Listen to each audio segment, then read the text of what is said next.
नमस्कार, आपण पाहत आहे भांडा फोड न्यूज. एका दमात भ्रष्टाचारी कोमात. सोशल मीडिया, कर्जबाजारी, गुन्हेगारी, सट्टेबाजी, चोरी, मटका, जुगार, दारू, सावकारशाही, न्यायाच्या प्रतीक्षेत प्रशासन. भांडाफोड न्यूज. एका दमात भ्रष्टाचारी कोमात. बिद्री वारणा भोगावतीला एनसीडीसी कडून कर्ज मंजूर.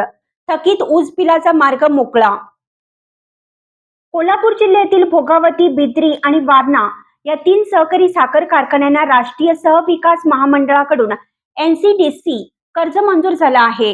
यापैकी दूधगंगा, वेदगंगा, बिद्री साखर कारखान्याला 261 कोटी 80 लाख रुपये, वारणा नगरच्या तात्यासाहेब कोरे सहकारी साखर कारखान्याला 160 कोटी रुपये आणि भोगावती कारखान्याला 114 कोटी रुपये मंजूर झाले आहेत.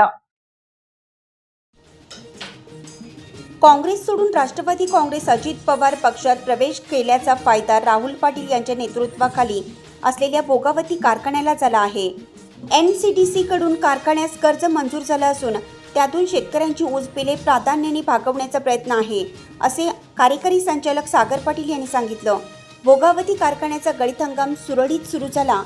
कारखान्याची FRP थकीत नाही आणि ताळेबंद उणे नेटवर्थमध्ये नसल्याचं दाखवण्यात यश आलं आहे.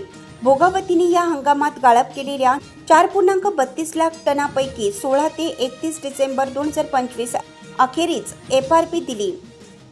नंतर सुमारे 80 कोटीची बिले थकीत आहेत. त्यामुळे मंडळाकडून मंजूर कर्जाची रक्कम जिल्हा बँकेकडे भरावी लागेल. त्यातून बँकेचे कर्ज भागवून बँक कारखान्यास वाढून कर्ज मंजूर करेल व त्यातून ही बिले भागवली जातील. राज्य सरकारने आर्थिक अडचणीत असलेल्या 14 कारखान्यांचे प्रस्ताव मदतीसाठी महामंडळाकडे पाठवले होते. त्यातील 7 कारखान्यांचे प्रस्ताव मंजूर झाले आहेत. त्यात या 3 कारखान्यांचा समावेश आहे.